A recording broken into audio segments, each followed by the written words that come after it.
You're 140 million miles from anyone who has ever loved you. You can't call your mom. You can't text the person you almost dated in college.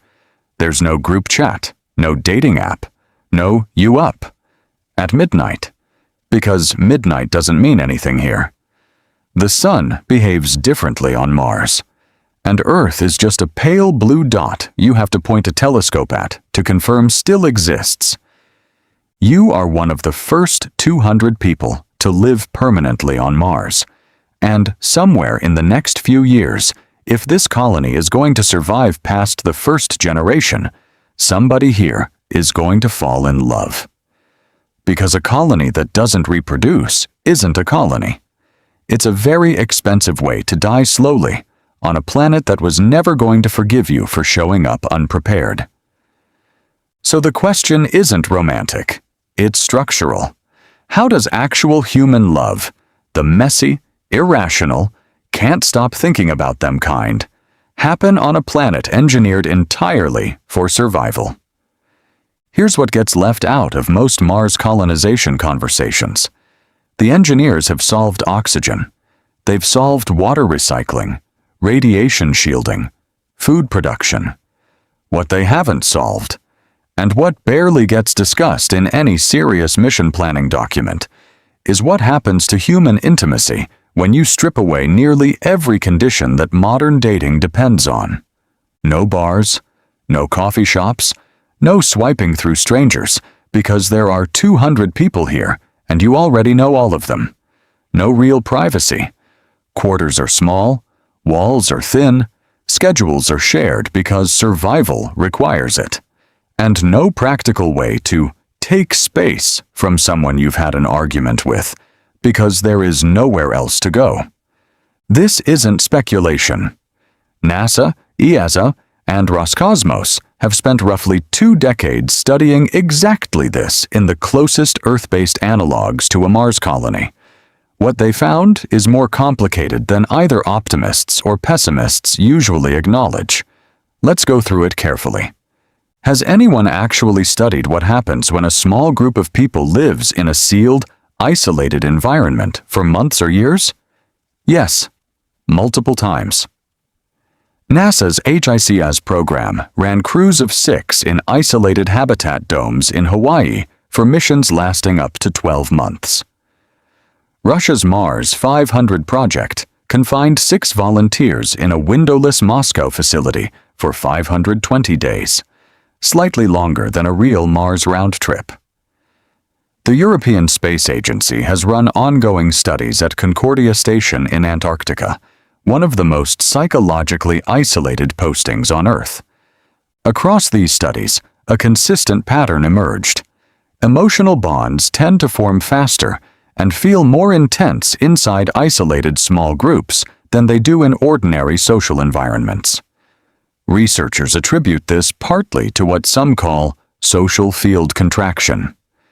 When your entire world shrinks to a handful of people, the emotional weight of every relationship inside that world increases. That's not the same as saying bonds are always healthier or more stable. In several studies, the same contraction that accelerated closeness also accelerated conflict. There's a well-documented finding in social psychology called the propinquity effect, studied in detail by Festinger, Schachter, and Back. In a 1950 MIT housing study, they found that physical proximity was among the strongest predictors of friendship formation, stronger, in many cases, than shared interests or personality compatibility. People were significantly more likely to form close relationships with neighbors directly next door than with neighbors 2 or 3 doors away, despite trivial physical distances. Apply that to Mars, a colony of 200 people eating in the same mess hall, working overlapping shifts, breathing the same recycled air. Propinquity doesn't just apply. It operates at a scale and intensity without modern precedent. Whether that produces more connections or just more friction depends on factors no simulation has fully resolved yet. Modern dating is built on abundance, endless profiles, designed to keep you choosing. Mars offers the opposite: a fixed, finite pool of people you didn't choose and can't replace. Research on what psychologists call restricted choice environments, isolated research stations, small towns, long maritime voyages, suggests people tend to broaden their criteria for attraction when options narrow. Traits that might go unnoticed in a city of millions become significant. Reliability under pressure, emotional steadiness, how someone behaves when equipment fails at 3 a.m. On Earth, attraction often starts with appearance across a room. On Mars, it may start with watching someone stay calm during a life support fault. That's not necessarily more romantic, but it's probably more revealing. Submarine crews offer the closest real-world model for what sustained proximity without privacy actually looks like. Naval psychology research going back decades documents the informal rules that crews develop to manufacture privacy that doesn't structurally exist. Quiet hours, unspoken agreements not to acknowledge certain relationships, small physical signals like a pulled curtain that everyone learns to respect without being asked. Mars colonies will almost certainly develop similar conventions, not real privacy, but agreed-upon privacy. Anthropologists studying close-quarters communities call it social privacy. It exists because everyone decides to look away, not because anyone genuinely can't see. Whether that's enough psychological breathing room for a romantic relationship to survive years of enforced proximity is something current research can't confidently answer. Here's where the question stops being philosophical. A genuinely self-sustaining Mars colony, one that doesn't depend on continuous resupply from Earth, requires not just residents, but a growing population.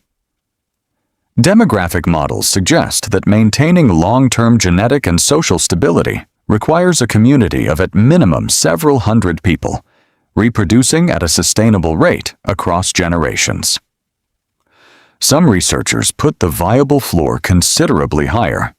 This means reproductive pair bonding isn't incidental to the colony's mission. It is part of the mission.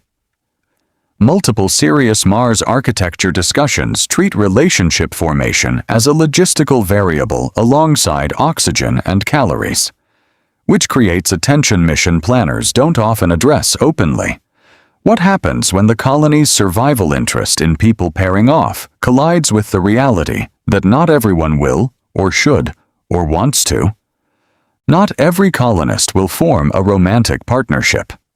Some relationships will be ruled out by hierarchy, commanding officers and crew members, researchers and support staff. Some by simple incompatibility across a small population that offers limited alternatives. Some by personal choice, and some will end. On Mars, a relationship that ends doesn't end cleanly. There is no moving to a different neighborhood, no mutual friends who stay separate, no practical way to avoid someone in a habitat this size. The social cost of a bad breakup in a community of 200 people who depend on each other for survival is a problem nobody has engineered a solution for yet. There's one more pressure that has no real Earth parallel. Everyone in the colony carries the same existential risk simultaneously. Elevated radiation exposure, the constant thin margin between a functional habitat and a lethal one, equipment that can fail in ways that kill everyone at once. Research on groups who share sustained, genuine danger, certain military units, high-altitude expedition teams, deep-sea crews, documents a form of bonding that forms faster and proves more durable than ordinary friendship. It doesn't require romantic feeling to activate, but it creates the kind of dependency and trust that romantic feeling tends to grow from. On Mars, that mechanism would be running continuously, for everyone, from the first day. None of this resolves cleanly. The same isolation that accelerates bonding also accelerates the particular kind of resentment that builds when you can't get away from people. The same scarcity that makes partners more valuable makes bad matches harder to escape. The same shared risk that creates deep trust also creates conditions where personal and professional boundaries become nearly impossible to maintain. Mars won't invent a new kind of love. What it will do is strip away the conditions that make modern love feel optional. The apps, the infinite alternatives, the ability to simply leave, and force people back into the oldest circumstances that produce it: proximity, dependency, danger, and time. Whether that's enough, and what it costs the people involved, is a question the mission plans don't answer. Maybe because the people writing them already know the answer isn't clean. Or maybe because, for the mission to work at all, it has to be attempted anyway. That's not a love story. That's just the situation. And it's closer to how most of human history has actually worked than anything you'd find on an app.